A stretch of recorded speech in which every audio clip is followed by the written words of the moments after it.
Jack the Ripper's identity revealed after a DNA match. 137 years later, guys, they didn't have DNA back then. Who was testing it? Or did you find his body? Because I'm thoroughly confused, all right? I don't know how this is even a thing. Maybe a family member or something? I don't know, but I'm interested, absolutely intrigued by this here, guys. This is a suggestion via Discord. Let's go ahead and check this out immediately. Let's jump into it. Serial killers' nicknames come up a lot on this show, but for my money, the best one probably is the first one. Okay. Jack the Ripper.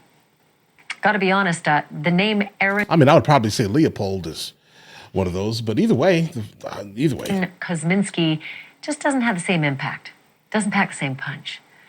But tonight, it is confirmed, if not yet official, Kosminski did indeed pack the same punch as Jack, because they are one and the same. Okay. Let me take you back almost 140 years to the Whitechapel area of London. This is where I need to stop and warn you that the photos I'm going to show are graphic. At least 5 women were slashed to death on those cobblestone streets. Their organs were removed. It happened between August and November of 1888.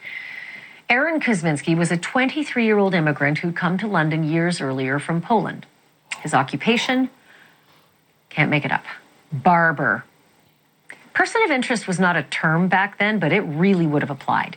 Okay. Because police looked at Kosminski. God. They just never had enough evidence to arrest him.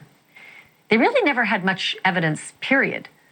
Fingerprints weren't even an acceptable crime-fighting tool in Britain until almost a decade later.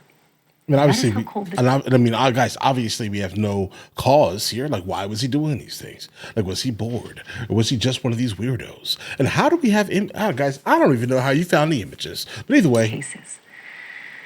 But that uncertainty about Aaron Kosminski did not stop Madame Tussauds from immortalizing him in wax and including him in the Jack the Ripper Chamber of Horrors. The face of evil. But beyond that, and certainly before that, there was nothing definitively tying him to the Ripper until now.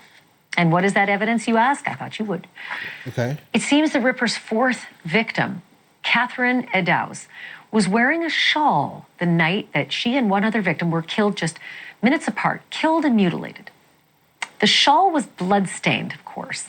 And somehow in 2007, it was put up for auction. The winning bidder was an author and Jack the Ripper scholar named Russell Edwards. And Edwards went right to work testing the century-old shawl for DNA. And the results? A 100% match to Aaron Kosminski. Okay, but how did you have his DNA? By way of his oldest brother's great-great-granddaughter, who provided a sample for comparison. Oh, bro, you threw your family member under the bus. I respect it. Listen, don't get me wrong here. I respect you doing this, but I'm going to go ahead and point out now your lineage has absolutely been it's been confirmed. That's who that person was, right? I mean, I respect you for doing it again, but. Edwards now wants a formal inquest to officially put one of history's greatest mysteries to rest. And though it is far too late for Kosminski to pay for his crimes, you might be comforted to know that he did end up locked up for the rest of his life. Okay, in a mental asylum, being treated for schizophrenia. Right. There's no word on whether any other patients in that sanatorium turned up dead or missing. Thanks for watching. I mean, listen, I like things. How about this here? Let me rephrase this. I'm not going to go ahead and say I like things like this. I like finding out things like this. I think it's really good information. Now, with all that's going on in the United States of America, with JFK's incident, right? I mean, there's some information coming out about that too. So we're probably going to be checking that out in a moment here. But listen, Jack the Ripper is an absolute